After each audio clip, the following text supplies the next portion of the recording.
Welcome to Transcendent Leadership. We bring together top leaders and experts to share their unfiltered truth about the journey to self-actualization and the path to heart-centered leadership. You'll hear raw lessons, learn ancient wisdom, and practical steps to rise to your fullest potential. Now is the time to walk into this new paradigm of leadership. Let's transcend together.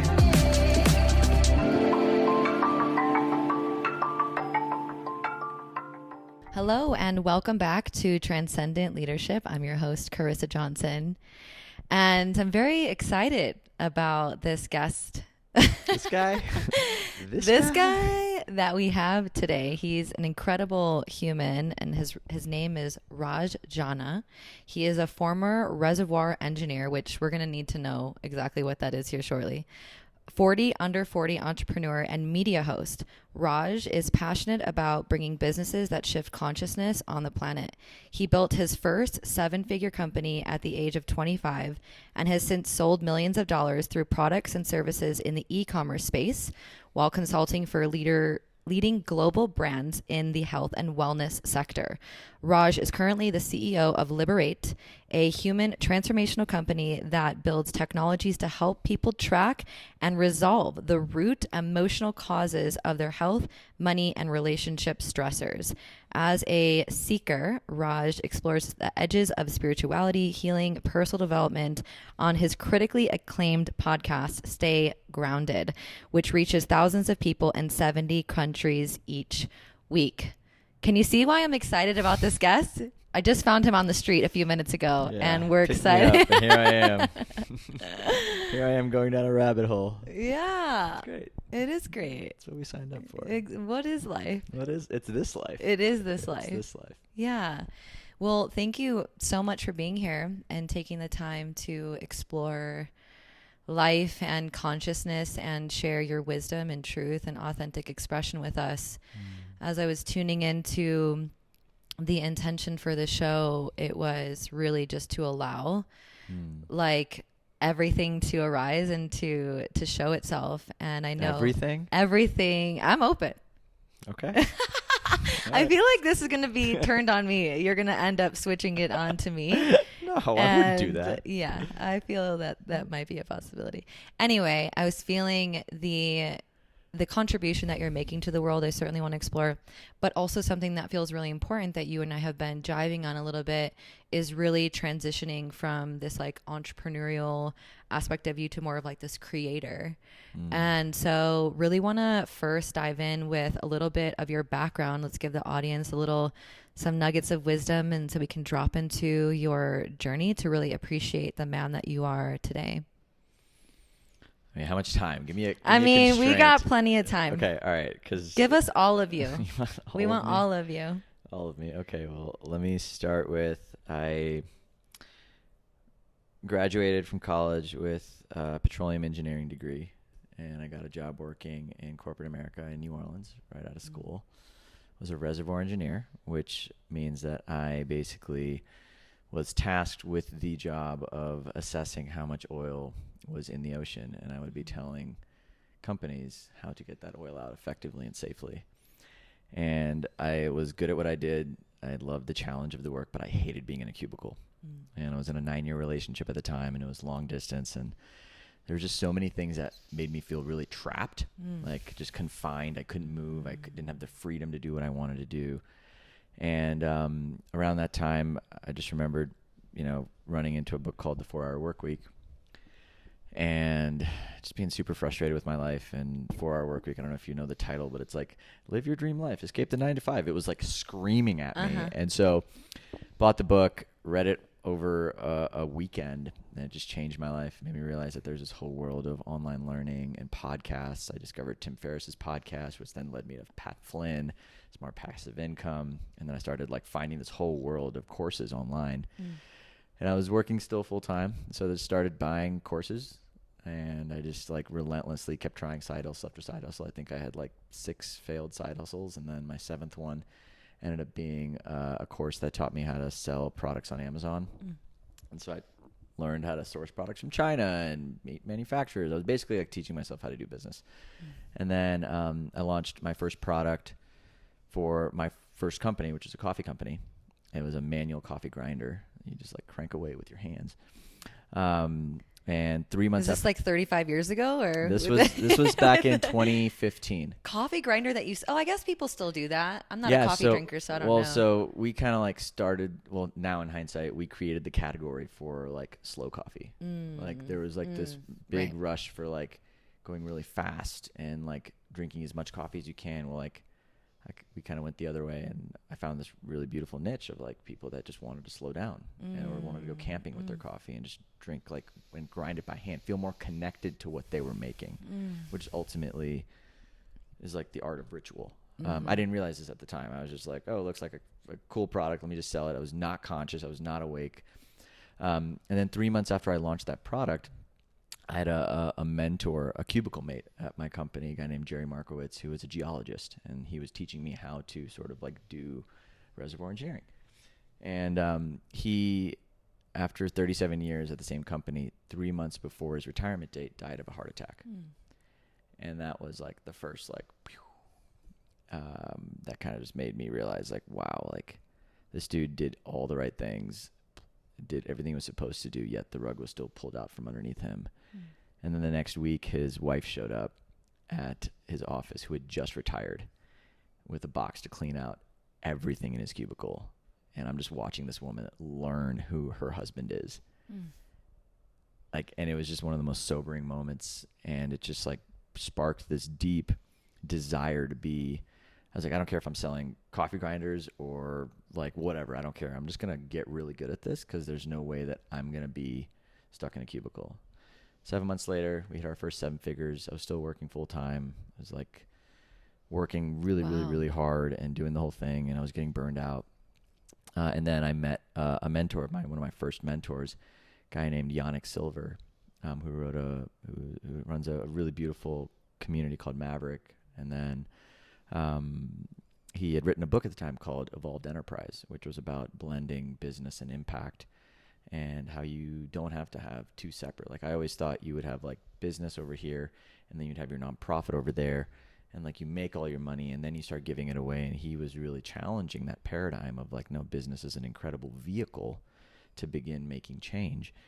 And so once I met him, I read the book. I was like, oh my God, this is what I've been looking for. I was just craving more meaning in what I was selling. Like I just didn't care about just selling stuff. It wasn't interesting to me.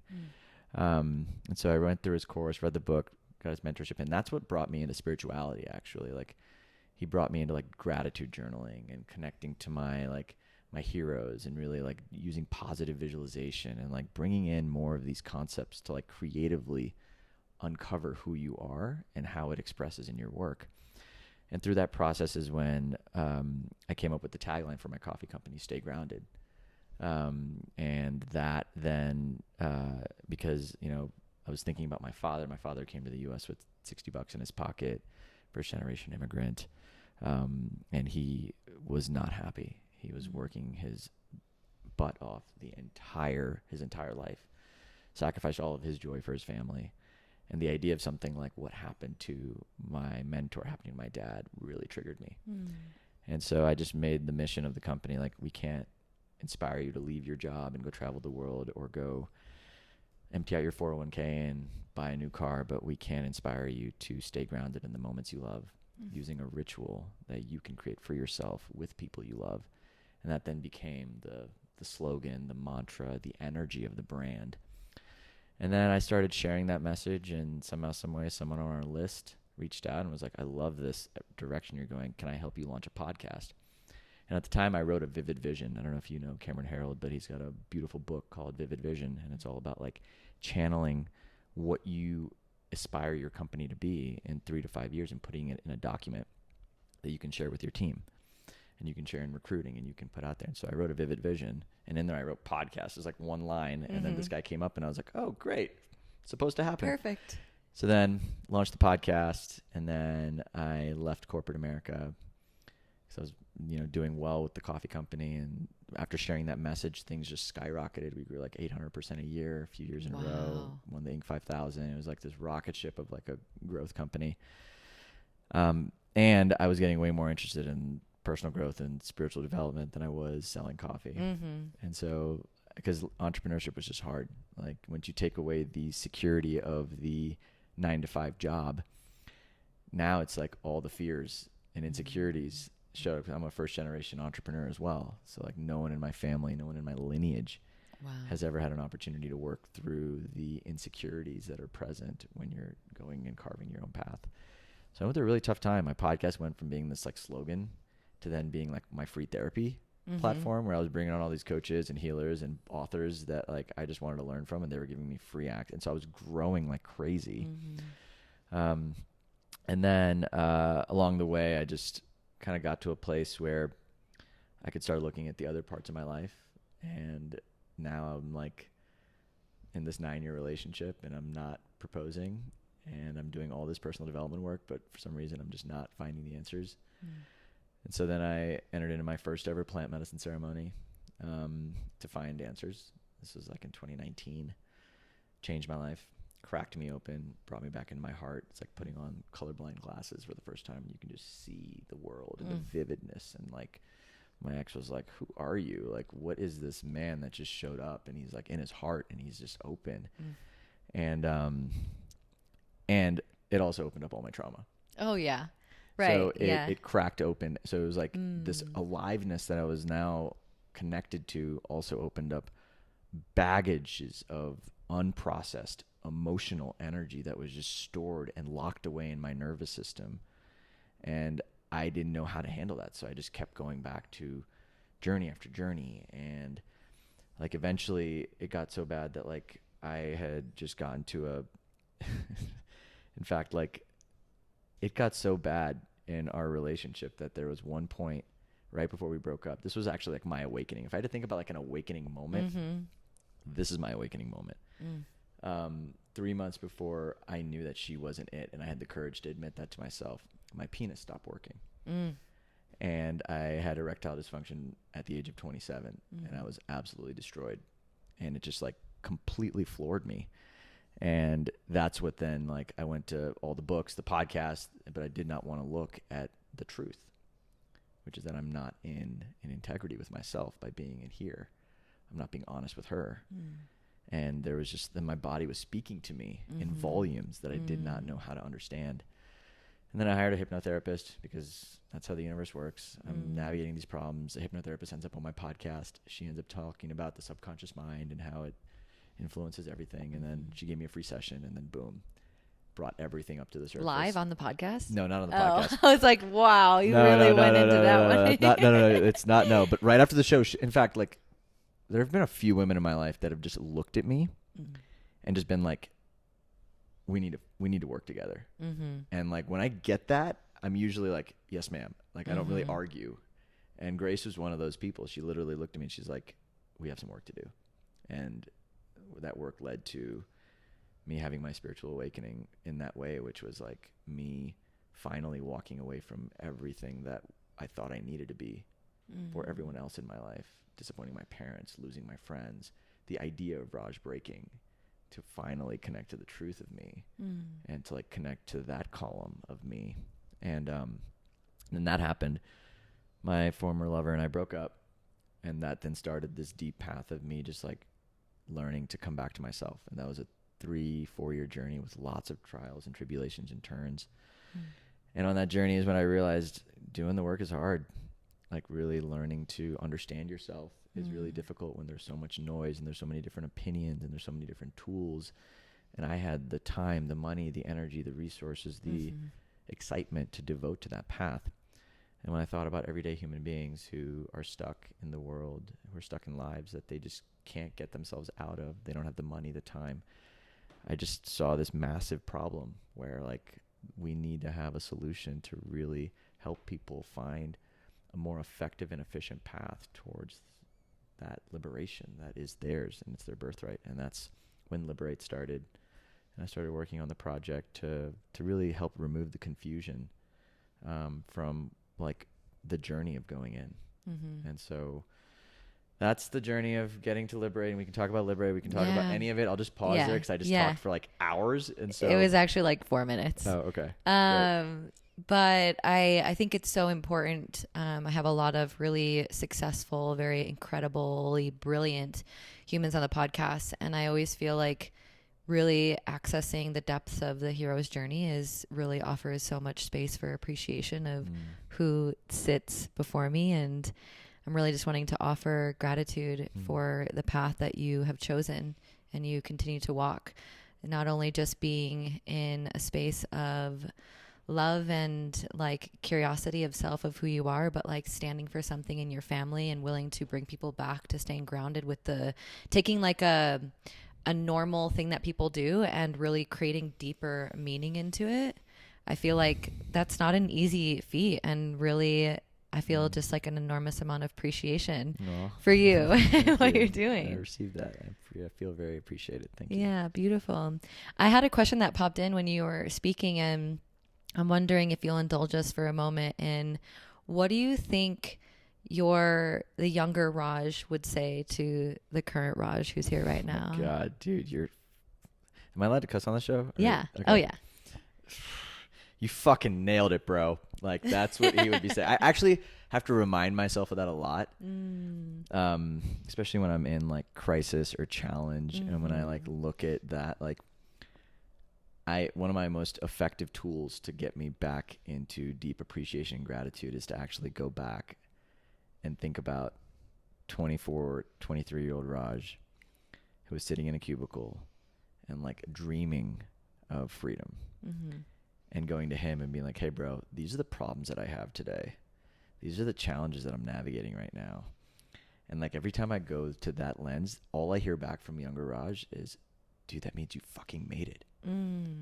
Like this actually worked. This thing that I'm doing right now actually worked. So that frame is always really helpful to me because I think sometimes it's so easy to get lost in the minutia of the challenge without taking a step back and thinking about like, wow, like, I mean, even the challenges, like it's a gift to be able to experience the range of experiences. And that's what I think younger Raj connects to more and more. Like I look a lot back when I look at like, even like 4 years ago, like I was so disconnected from myself. I had less volatility, but I was disconnected and I wasn't alive. And so when I really connect to like that feeling, like I wouldn't trade my aliveness for anything in the world. Like that to me is what I optimize my life for.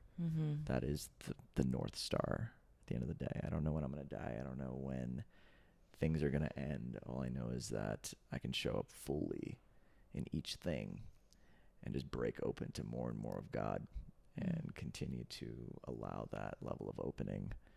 And I think younger Raj would be really proud of that choice because it is a choice to go down that path, and it is not. And I think he would be inspired. I think he would look up to me if I had to be honest. So, yeah. Well, you do have to be honest on the show. Oh, so great. Great.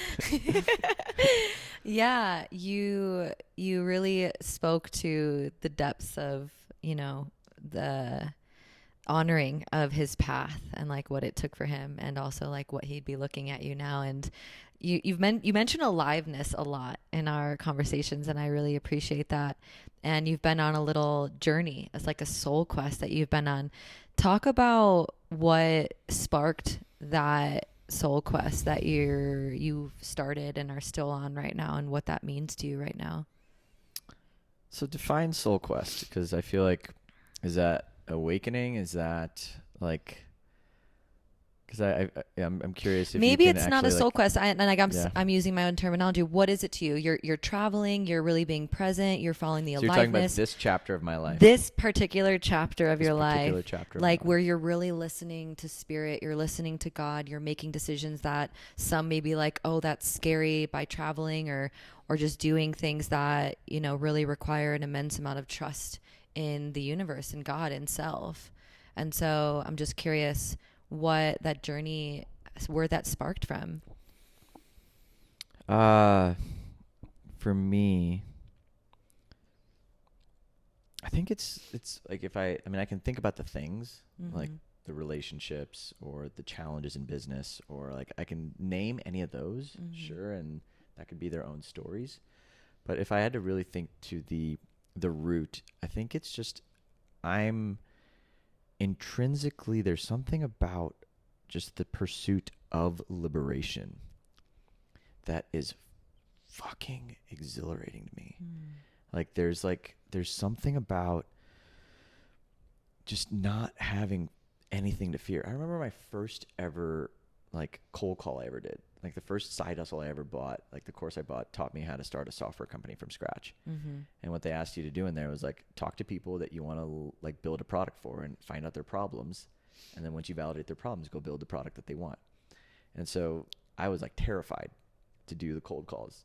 And I remember putting it off for weeks because I was like, I don't want to do this. I don't want to do this. I don't want to do this. And then I had a bet with my buddy who was like, if you don't do this by the end of the week, you're going to shave your head.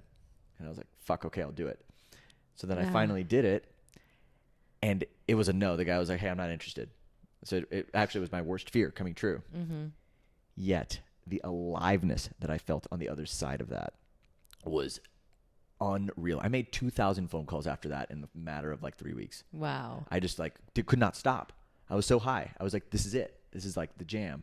And I think that story encapsulates I think where I'm at continuously. First, it was just how can I liberate myself of fear and replace it with faith?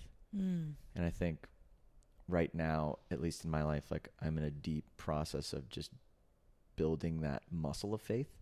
Because I think when I think of that muscle of faith, that's how you become grounded.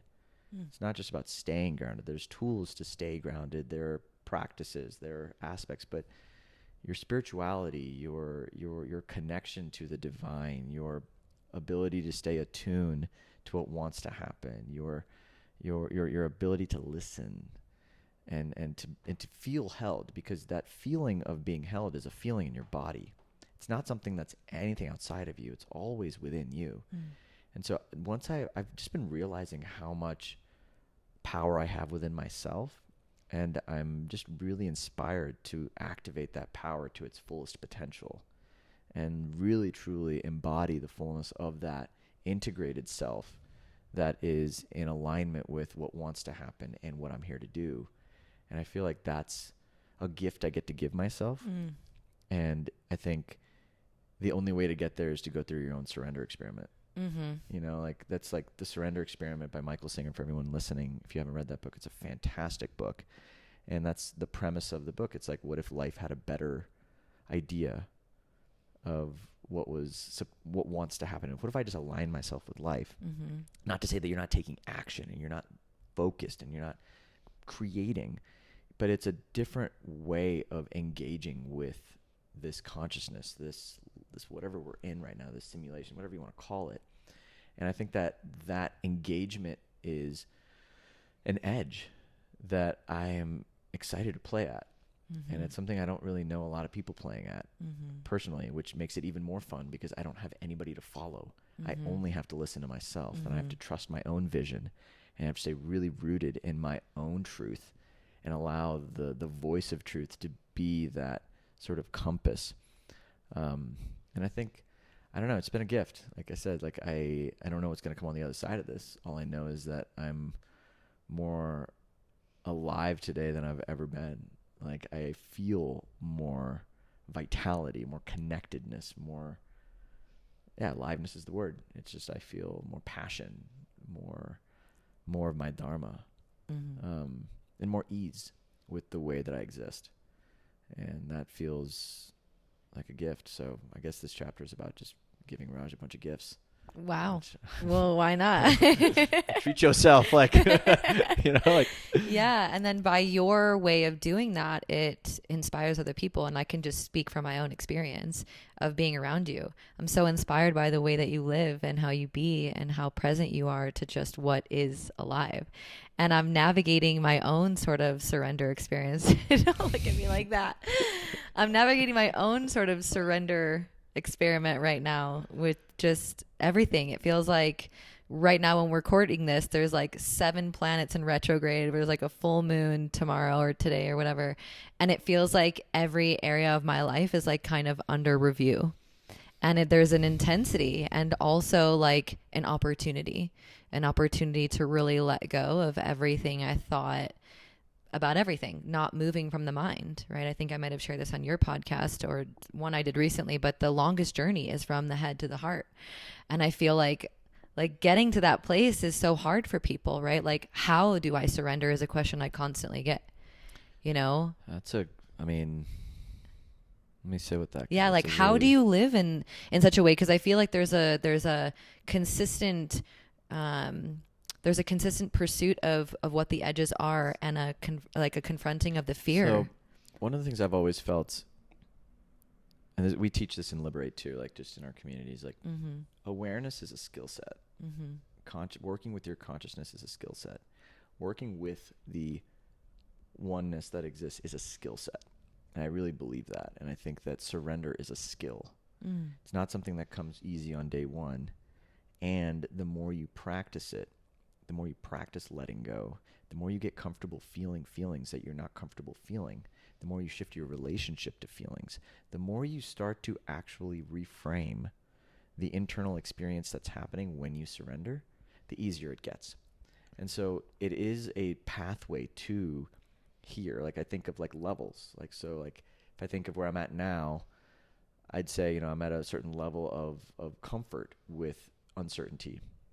But 4 years ago, gosh, I was so afraid. Like when I left my corporate job, like I still remember, like I kept my paycheck from my company coming at the same day as my corporate paycheck because my nervous system was such a wreck when it didn't get money on that day. Mm-hmm. I had trained myself to feel the security of a paycheck coming in. Mm-hmm. And that was like the level that I was at. And so for me, surrendering at that point was like, okay, what if I just took this off and just surrendered and trusted that money was going to come in this month? Mm-hmm. Like, so I think there's these micro moments, Mm-hmm. and I think each person's going to have a different moment. And you have to be honest with yourself. Like, when are you choosing trust over fear?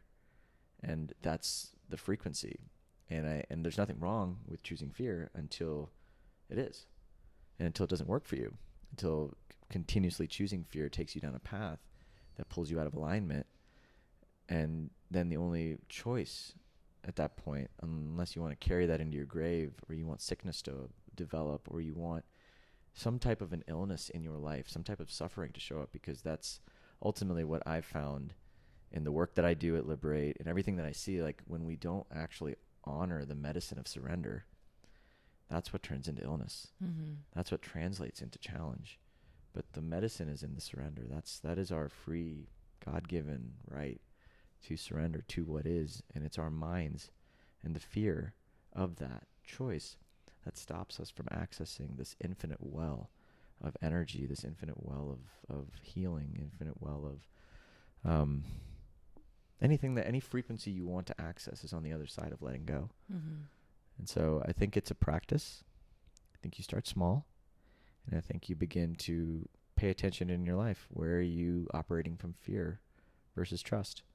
And those places that you are operating from fear, when you feel comfortable to begin making different choices, start making new choices and start building that muscle. Mm-hmm.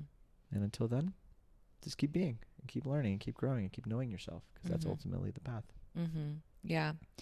It reminds me of how just important like working with our nervous system is, and really understanding ourselves versus just, oh, the surrender thing, I'm going to quit my job and trust all the things.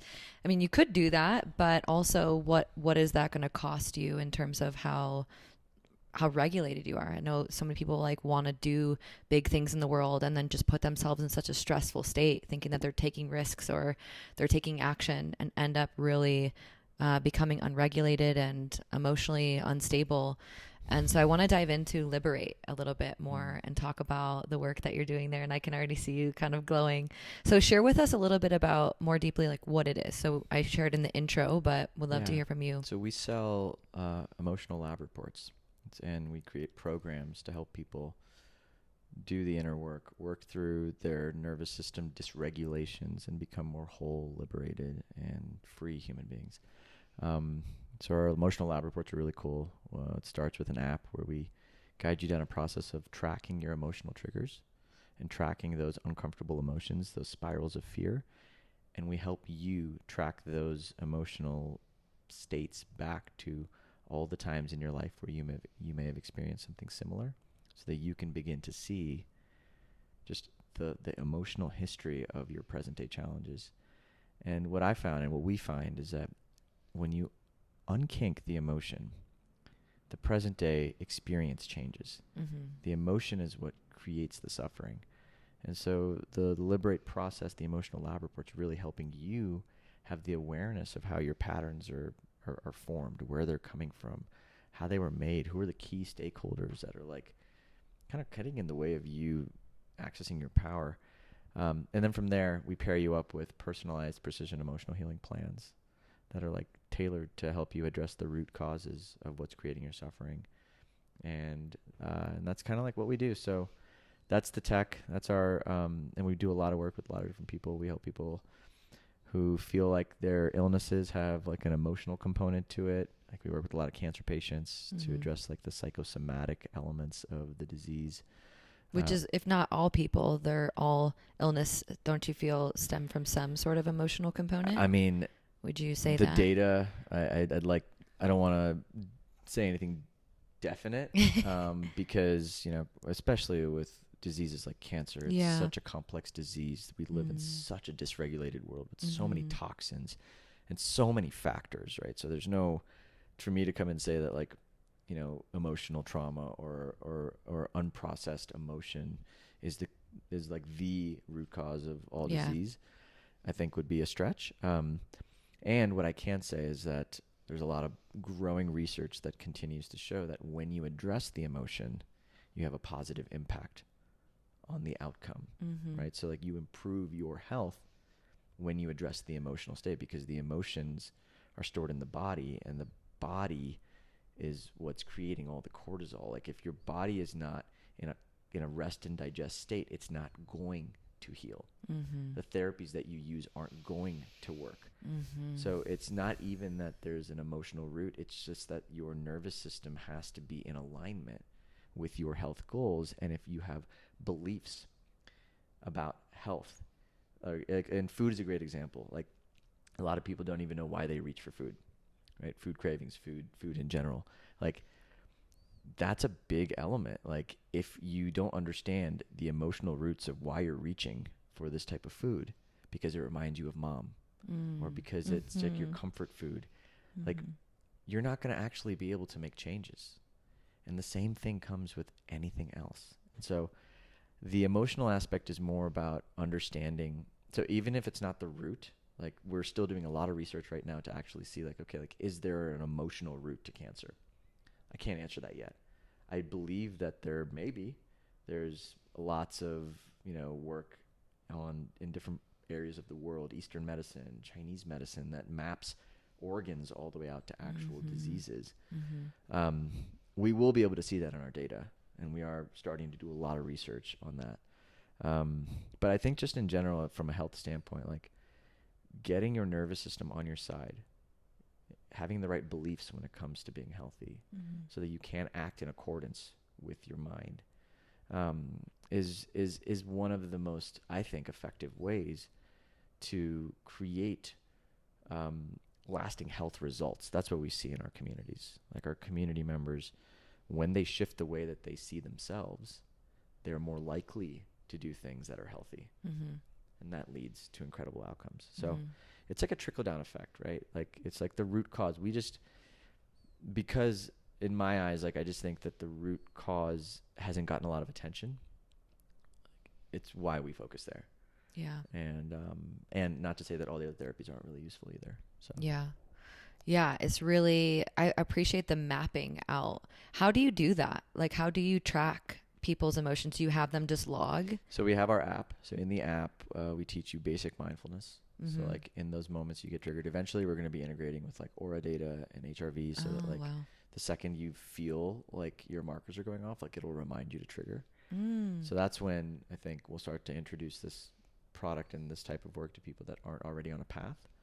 I imagine most of the people listening to your podcast are on a path. But so we start there with the triggers, and then we walk you through, and then eventually our tech, actually in the next 6 months, our technology is going to be in a place where it can actually predict your life just based on the way you answer your trigger. That's so interesting. So we talked about what like talk about the predictions and the future of that. What's the juiciness in that?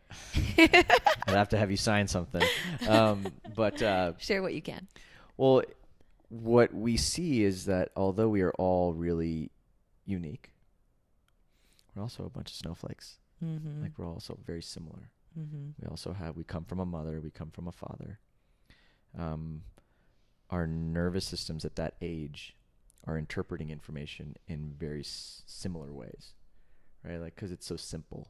Like we don't have the prefrontal cortex developed between the ages of 0 and 7. Mm-hmm. So at that age, like if you go back and just think about how a child would interpret an event, like there's only like a handful of ways that if the child's core fear is just not dying, if you just look at everything through that lens, you'll actually begin to see that there are trends in the ways that children interpret certain events. Mm-hmm. And with enough data, you can start to just find certain traumatic events lead to certain types of psychologies. And so with enough data, you can begin to actually predict based on the nature of somebody's trigger today and the way that they're interpreting the trigger today, that they likely came from this type of a background. Mm-hmm. And with enough data and with enough testing, you can begin to actually validate that. And with enough validation, you now have a predictive model that can actually teach people, one, to find shadow elements of their lives that they weren't already aware of. Yeah. But then also predict out and say, hey, look, like if you don't address this, these are the likely outcomes in your relationships, in your health, in your work that are going to be showing up. These types of patterns are going to continue showing up. Yeah. So it's more of a map and a compass and sometimes a rude awakening for people to start seeing that level of granularity about themselves. But to me, I've always just felt like the more you know, the more you can actually be empowered to make a difference. I think we're all, and this is, the nature of the psyche. I think we all are in denial of our shadows. Mm-hmm. We don't want to look at the parts of us that we have shame around. And I think that's a big part of my mission is I really feel called to liberate shame. Like imagine looking at your life traumas like a badge of honor because it made you who you are today. Mm-hmm. Like you have this message, you have this voice, you have your heart, you have the way you relate, you have the way you make people feel as a result of the way you grew up, as a result of your generational backgrounds. And so I think for me, the awareness is is our birthright. Like awareness is the medicine, suffering is the medicine. These are the medicines that I think aren't quantified yet. Like we don't have a system of really seeing how self-love actually leads to quantified any type of outcomes, whether it's quantified business outcomes, quantified medical outcomes, quantified relationship. Well, relationship I think you can start to see now with the MAPS work, and they're starting to see just how like simple tools like psychedelics, MDMA assisted therapy with integration can lead to profound levels of improvements in relationships. So I think there's a lot of relationship area healing, but in medicine and in business and wealth creation, I think those are the two areas that there hasn't been a quantified approach to understanding the impact of trauma, and the impact of generational belief systems, and the impact of our attachment wounding, and the impact of dysregulated nervous systems on outputs. And I think that's the conversation I'm really excited to like inform, because it gets really juicy. Yeah. I mean, being able to really show like, hey, look, like healing your trauma actually helps you make more money. Yeah. Like what a war cry. And showing people. And showing the data. Yeah, because we can say that, and people do say that. In the data, that's what I'm saying. There's a lot of intuitive. Yeah. There's so many intuitives, including myself, that trust and understand that like when I heal, I'm more naturally a manifester. Yeah. A creator of all that I want. I'm more alive, right? There's more attraction. Cool. Well, we just haven't been able to quantify that. And so I think that's why it hasn't taken mainstream yet. Because if big companies realize the power that existed here, they wouldn't be hiding from it, because it actually leads to more money. It's like the more you awaken, the more money you make. I've just known that and seen that and felt that. Like there's just a more magnetism to you. And so, anyways, that's kind of the jam. That was a little bit about Liberate. I actually started to get a little emotional because you were talking about how people can not only access like shadow aspects of themselves, but a part of kind of what you were saying was even in some ways maybe access memories that they were oblivious to. Yeah. And I think about my journey with understanding sexual trauma that I was unaware of for years of my life and had no idea. And I could see patterns happening in relationships and then not realizing that. And then the memory started coming up. And for some people, they really don't have the capacity for those memories to come up, which makes sense. Like your body's not able to really hold or assimilate or digest a lot of that information. And so it's going to come up perfectly. But had I had access to this technology, I feel like it would have helped me understand myself and that journey more, because trying to navigate going to medicine ceremonies and knowing that it's going to come up, but really wanting to liberate myself, but not feeling like I had the ability to fully like penetrate that and access that. So just really excited about the possibilities for people. And it's been interesting because as I shared that, so many people have reached out of like, I have felt that way as well. I wondered if this happened or this did happen to me and I'm 40 years old. Well, I'll just offer, grace, when the body feels safe or when the mind feels safe, memories show up, right? So ultimately it's a conversation about safety, and it doesn't matter where you're at in your journey. I think that safety arrives right on time. I've always felt that. And so I was just offer anybody listening who hasn't been able to access memories and they can't remember their childhoods. Like, there's nothing wrong with you. There's really nothing wrong with you at all. In fact, took me like 3 years of like I didn't have any memories between the age of, I still have a hard time between the age of 0 and 7. Like I just don't. And I think that it takes a dedicated practice of learning how to hold space for yourself until you can get there. Our tech just helps you do it a little faster. Yeah. And you still go at your own speed, right? So really just want to encourage like anybody who's on the path to be patient with themselves, and, to find cheerleaders and people that can kind of hold space for you and cheer you on as you're navigating some of these deeper questions and deeper conversations, because it can be a lot. It can be a lot for it to come up, and it can be a lot to look at, and it can be a lot to integrate. Yeah.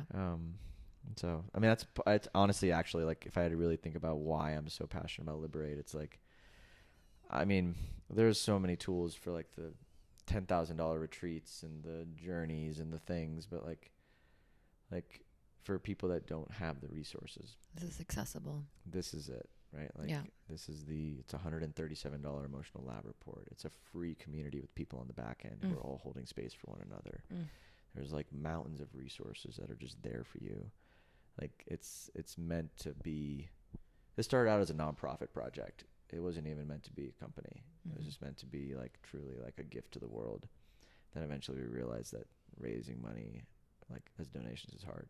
And so building businesses that can make money and then funding all of the nonprofit work that we want to do is probably a more scalable way to do this. And so that's why we're here. Yeah. Really sinking into that message about really offering spaciousness and grace for the sophistication of the body to really allow what's meant to come up in the timeliness of that. And this just offers you a greater ability to do that and support your system and be in community when you're doing that. So beautiful. I want to transition to you mentioned that you feel that you're able to have the awareness around that healing trauma makes you a better creator and whatnot. If I heard you correctly. Curious, Sure. Curious what being a creator means to you right now. So I think the transition that I think I've been making, and I think this is helpful for just to give context. I went from being a petroleum engineer employee to being an entrepreneur, to then being a purpose-driven entrepreneur, to now to being like a heart-centered entrepreneur, and now I feel like I'm a heart-centered creator. So like there's a transition point, and I think each of those. I like the mapping out of that. Yeah. But and I think the transition for me to creator is wielding this spiritual power, if you would, to just show up in the world. Whether it's, doesn't matter if it's build something, create something, there's like this energy of a lack of victim. Like, I think like when I was an entrepreneur, I had this kind of like this victim mindset in a lot of ways. Like when shit would go wrong, when things would happen, when like I'd lose sales, or when something out of my control would go on, or when somebody would do, I mean, I went through the ringer. I've had business partners steal money from me. I've had like lawsuits. I've had, you name the business challenge. I would just go into the state of like, poor me, why me? Mm-hmm. And what that would do is it would keep me trapped. It would keep me trapped in the cycle of like staying stuck. And I couldn't innovate my way through the problems. And anytime I went to anybody in my life for help, like they would just pity me and be like, oh yeah, it sucks. Yeah, it's so bad. And I would just stay stuck. Mm-hmm. And I think for me, I got tired of that. And I was like, I'm tired of feeling like a victim. I'm tired of feeling like everything's happening to me. I'm tired of feeling like I'm in this roller coaster. I just want to level up. And that's when one of my coach, actually, Amy Albright, when we first started working together, we did a really intense mushroom journey. And I remember going into the journey and I was just like, Amy, I'm done being a victim. She's like, are you sure? I remember she asked me a few times because she's like, I want you to really connect to this, because if you are done being a victim, you are taking full ownership and responsibility for creating everything that you are experiencing in your life, which means the good, the bad, everything. You are identifying with the identity of a soul that literally chose your parents before you even came here. And you are going to that level of ownership about everything in your life. You were not born to your parents. You literally chose them to learn these fucking lessons. And at the time, I was like, it was a lot. You're like, I don't know, actually, maybe not anymore. and this was June of last year, and it was one of the most powerful journeys I've ever had.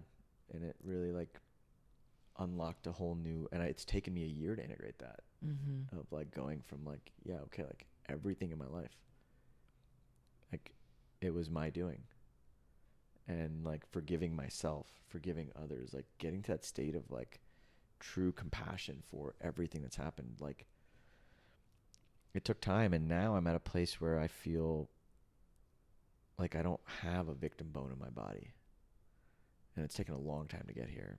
Like I feel compassionate towards myself when there are things that are out of my control that happen. And I'm quick to come back to, no, like I'm just going to, this is a part of my path. Coming back to like, I've been really feeling this recent kind of idea of like being an infinite soul on an endless timeline. And that being super grounding for me as an identity. Because when you're an infinite soul on an endless timeline, everything is just a game. And that level of playing at a game is where I feel that creator energy. It is playing this game of life like it's an infinite game, and choosing to look at life through that lens. But you have to move through your trauma. You have to move through your victim to get there. And I think that's why, from a leadership standpoint, I'm such an advocate for doing the work, for doing the deep trauma healing work, for getting out of your own way, for stepping into your power. Because getting to that place is the greatest gift you can then give everyone else in your life. You truly are then like a leader that can inspire others to move through crisis and challenge with a more empowered mindset, and empower them with the ability to be the author of their lives. Like I really feel like that is ultimately the gift of being a creator. Like you're creating your reality. Like you can take the same experience and see 10 different lenses. Which one do you want to see? Which story do you want to tell yourself? And that's ultimately all being a creator in my eyes is.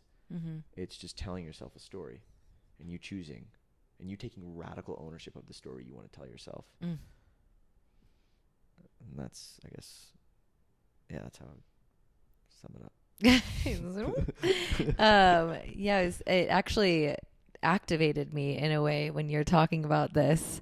And when we hung out the other night, you said, I was telling you something I was moving through, and you're like, something along the lines like, why are you choosing that? Or you said something along those lines.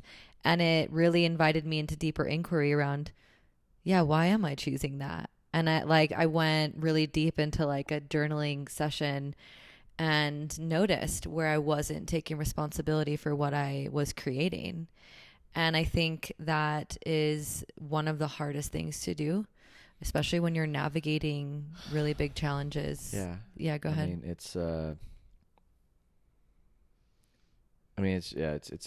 really challenging to do when you're in the shit. Mm. Like it is, because it's so much. And I'll just give context, guys, because like I think this will help frame how. I'm not just saying, like, I really do get that. Mm-hmm. Like my former business partner ended up like stealing millions from me in my last company, and like I went into a dark state of like, okay, dude, like you fucked me. Mm. Mm-hmm. You did it to me. Mm-hmm. You did it to me. And I was so stuck for a year and a half of just being in that blame game, because I had every reason to blame him. Yeah. Every reason. And like, he didn't just steal money from me, he stole money from a ton of people, and everyone was like going after lawsuits and I'm just like, at some point I got to a place of just like, how did I show up in this partnership that attracted a man like that into my life anyways? What am I not looking at about myself? What aspects of me allowed this to exist? Mm-hmm. And it was fucking brutal for me to see that in myself. Mm-hmm. And it was fucking embarrassing. Like, and that was the work of learning to accept that part of myself, integrate that part of myself, release that part of myself, so that I can create a new reality and choose a new reality. And now, like, the way I look at it is like, that money was never mine. Mm. Wow. That money was never mine. It wasn't. Otherwise, I'd have it. Yeah. The level of neutrality that's in your system is like very palpable. Yeah, it's like that. My money is very different. It's going to feel different. It's going to taste different. It's going to show up differently. It's going to have different strings attached to it. It's going to create a different level of safety. It's going to nourish me in different ways. It's going to help the world in different ways. Like, I don't want that money. I want this money. And that's hard for me to say right now. And I'm not even being honest, actually, because if that money came back, I'd be like, great. You know That's actually my money. You know what? But in the context of like just being in this state of choosing, like, what is the reality I want to choose? Mm-hmm. What is the story I want to tell myself? Mm-hmm. And to me, that's what a creator is. Like, if you don't have a good story, find one. Mm-hmm. That's where you have friends. Mm. Like, find innovative, inspiring friends that are going to help you look at the problem through different lenses until you get really good at just writing a better story. Mm. And that's, it's not done alone. I really don't think it's done alone. I think that's why I'm so grateful you have a podcast like this that shares these types of concepts, because I think it's important.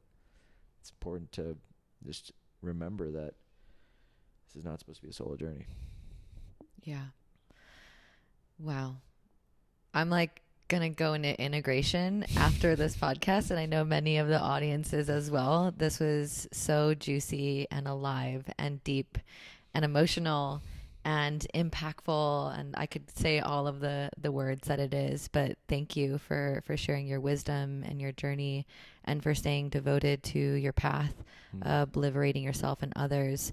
I want to give you space to just offer any last words or messages that you have with our audience who may be going through something where they feel like they're a victim, or where they're feeling like really stuck or burnt out, or just anything that's on your heart that feels really meaningful for you right now.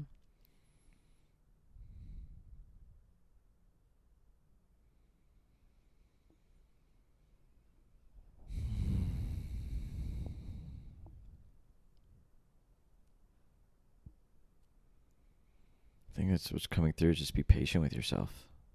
Like, really, like, it's like self-love is such a dance between like, I am enough and I can be better. Mm-hmm. Like, and I think you only you know on what side of the spectrum you're on. Sometimes it is fighting for yourself in whatever way that is, whether it's going to the gym or fighting for that thing that you know you're owed, or fighting for justice. And other times it's surrendering, and it's being in the enoughness of yourself and loving your body and nourishing it. And I think, you know, having the courage to dance in both, depending on where you're at in your life, I think is the biggest gift you can give yourself. So, you know, if you are in victim, maybe it is time for you to choose a more empowering story. Maybe you can be better. Doesn't mean that you're not enough. It just means that you can be better for this little chapter of your life. And if you are burned out because you're doing too much, maybe it is okay to dance on the other side and come into self-love, come into the enoughness of your inherent deservingness. The fact that you were born to somebody is a miracle. And just look at yourself the way that your mom or your dad probably looked at you for the first time, and just really receive that unconditional gaze, because that gaze is yours. It's always yours, and you can choose to look at yourself that way. So I think just be kind to yourself, be graceful in this dance, and build the muscle of faith, because ultimately that is the thing that continues to compound in my life. It's the thing I think that continues to keep me grounded in everything, and it is the thing that just, it's a compound interest. Like once it hits a stride, you're just like, you feel unstoppable because you're so in alignment with life and everything that wants to happen. And I think that's just the biggest gift that we get to give ourselves as a result of committing to a path like this. So we're going to clip that and we're going to put that over a meditation. Even your voice too is like, just be patient. I was like, oh, wow. I could feel my whole body softening, and I'm sure you all can as well. And so where can the audience find out more about you and Liber8? We'll have all the links in the show notes, but just go ahead and mention it as well. You can follow me on Instagram, Raj_Jana. You can listen to the podcast, Stay Grounded. We're on Spotify, iTunes, YouTube, all the places. You can listen to Chris's episode on the podcast. She crushed it. And Liber8. Yeah, you can just head to liber8.health. That's Liber8.health. And just check out our current offerings and emotional lab reports. And if you feel called to just be supported on your journey of transformation and bring a little more awareness to the reason why you might be getting triggered, or get to the root and just have something that you can take to your therapist or your coach. That's what our emotional lab reports are designed to be. They're designed to be like things that you can take to your coach. Be like, hey, this is what I think is happening at the root. Can you help me get rid of it? And so, yeah, we're here to support and cheer you guys on in all the different ways. And just for being and just for listening to this podcast. Thank you. If you don't take action on any of the things that came out of and what I just mentioned, like, just thank you for being here and for choosing yourself.